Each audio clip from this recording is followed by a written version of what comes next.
Remember back in 2016 when Hillary Clinton warned that Donald Trump would start a war with the way that he posted on Twitter?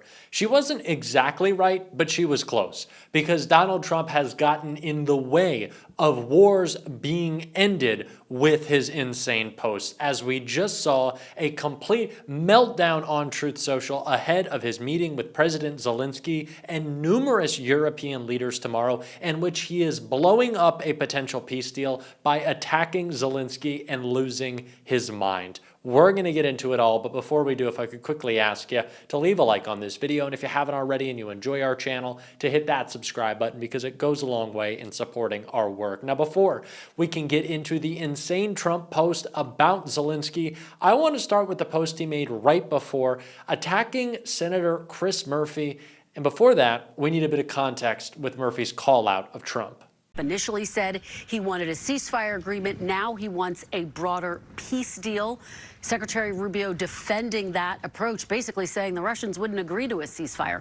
Do you think that it's the right strategy to now focus on that broader peace deal? That meeting was a disaster. It was an embarrassment for the United States. It was a failure. Putin got everything he wanted. I mean, first of all, he wanted that photo op, right? He wanted to be absolved of his war crimes in front of the world. He was invited to the United States. War criminals are not normally invited to the United States of America. He is intentionally murdering civilians. He's kidnapping children. And now he got to stand next to the president of the United States, legitimized in the view of the world. Second, he didn't have to give up anything, nothing. Right? President Trump said he wanted a ceasefire. It appears the ceasefire wasn't even seriously discussed. And then third, there's no consequences. Trump said, if I don't get a ceasefire, Putin's going to pay a price.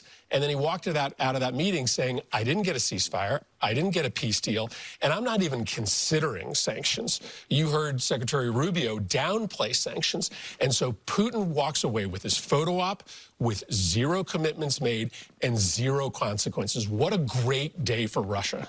So as you can imagine, Senator Murphy landing that brutal blow, perfectly diagnosing what happened with Trump and Putin, that this was simply a photo op for Putin to legitimize his war crimes, while Donald Trump got to pretend that he was a strong, tough guy, even though he looked weak and pathetic, which is exactly what he is. Yes, that would upset Donald Trump. So he took those tiny little thumbs to Truth Social, starting out his midnight meltdown saying this about Chris Murphy. Trump wrote, the very unattractive, both inside and out, senator from Connecticut, Chris Murphy, said Putin got everything that he wanted. Actually, nobody got anything. Too soon, but getting close. Murphy is a lightweight who thinks it made the Russian president look good in coming to America. Actually, it was very hard for Putin to do so. This war can be ended now, but stupid people like Chris Murphy, John Bolton, and others make it much harder to do so. Yeah, so how is it difficult for Putin? Because you haven't explained that part yet. And it's funny that Trump mentions John Bolton because that's who was most vocal in pointing out the fact that Trump was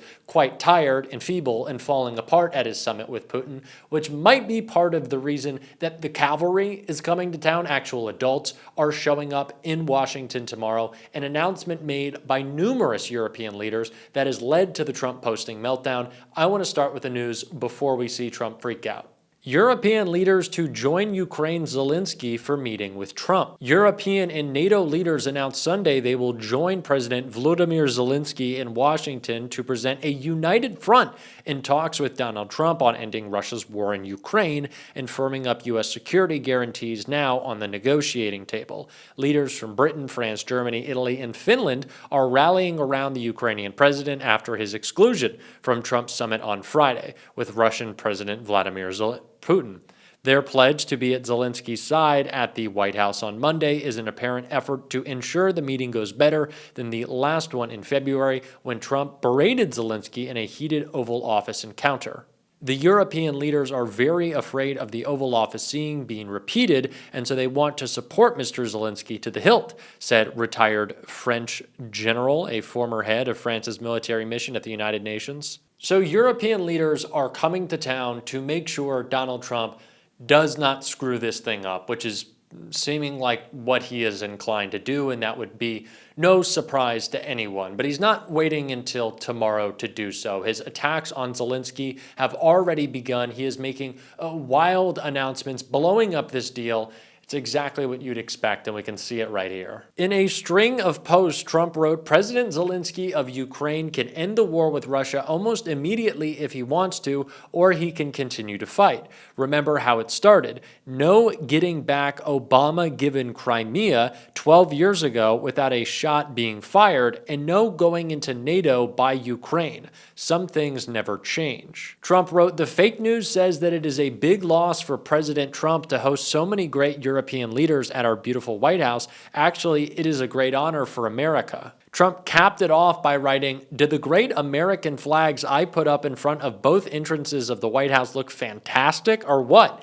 Wow, what a difference. President DJT. Donald Trump is immediately ceding ground. This is a guy who always likes to say, when it comes to his idiotic and damaging tariffs, that he has all the cards. All you need to know about how much Donald Trump doesn't care about our ally in Ukraine is just looking at the difference between the way that he and his allies posture themselves when talking about tariffs versus talking about Putin.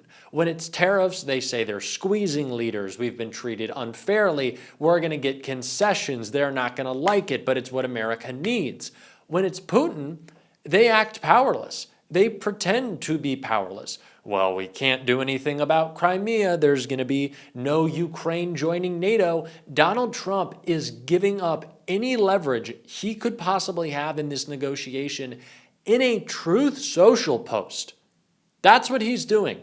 That's how stupid he is. Or maybe it's not stupidity, it's the fact that a deal likely has already been cut. One that makes Putin smile like he did at that summit, and so bad that Donald Trump is terrified to talk about it. No wonder Carolyn Levitt and all those Trump aides came out of the meeting with terrified looks on their faces. They know how weak Donald Trump is, and it's why he's trying to play tough with his takeover of D.C. But it's not working, and Jamie Raskin called it out right here. Well, there's plainly no emergency. America saw a real emergency in Washington, D.C. on January 6, 2021. That's what a real emergency looks like, an insurrectionary riot against the Capitol of the United States where 140 police officers were wounded. There's nothing like that in D.C. That's why Donald Trump keeps talking about the graffiti, or he talks about the blight of homelessness. What are all those National Guard officers doing other than participating in a completely manufactured crisis? The real public relations emergency was, of course, the Epstein file, and Donald Trump moving to try to change the subject as quickly as possible. So let's hope this doesn't escalate into real problems because of the provocation organized by Donald Trump. In any event, even if there were a real emergency, Donald Trump doesn't have the power to take over the Metropolitan Police Department. He has the power under the Home Rule Act only of directing the mayor of D.C. to give police services in order to provide particular federal protection in the event of something like a riot or, an attack on a foreign dignitary. He could request some kind of police escort. But basically, these people don't really know what they're doing there, and they don't have any specific function. And as the chief of the Metropolitan Police Department put it, that's a very dangerous thing to be introducing that kind of confusion and chaos into the line of command. Congressman, what do you make of these Republican governors sending additional troops into D.C. to be part of the Trump administration's takeover there? I mean, this means for the people who are deployed to do this, leaving their state, leaving their families, their day-to-day lives for this purpose. Are members of our military, to your knowledge, are they disturbed by any of this, uncomfortable with their service being used in this way on our soil?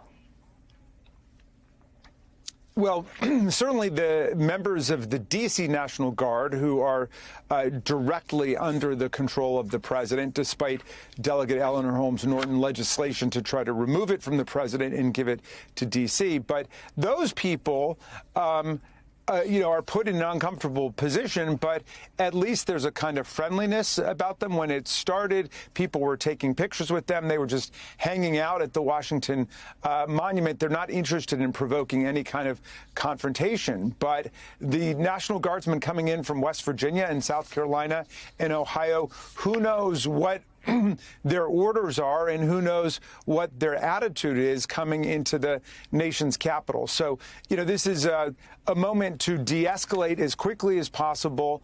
I think that the Trump administration recognized that they didn't have the power, nor did they have the expertise to actually run the D.C. Police Department. And it's not quite clear what all of them are doing. But for people in the resistance and in the opposition, it's a very clear boost for teaching America about the need for D.C. statehood.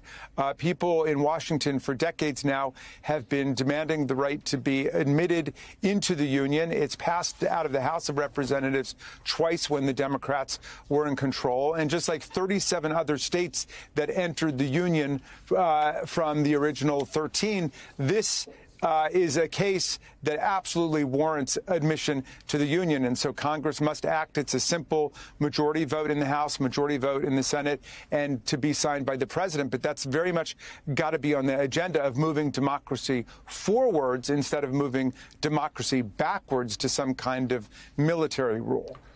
Congressman, you've talked about the influx of troops from other different locales, many of whom we are hearing reports will likely be armed, and you've sort of leaned into the notion of needing to de-escalate before things sort of take a bad turn.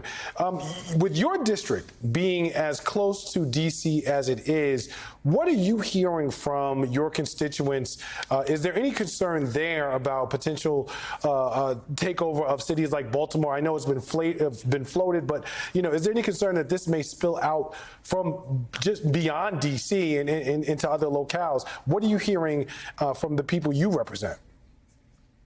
Well, the president keeps mentioning Baltimore and Oakland and I believe Chicago and Detroit as the next potential targets in this row of dominoes that are supposed to fall with Trump militarization for no apparent overriding purpose. Remember, crime is down in the District of Columbia to a 30-year low. It's down 25 or 30% just in the last 2 or 3 years.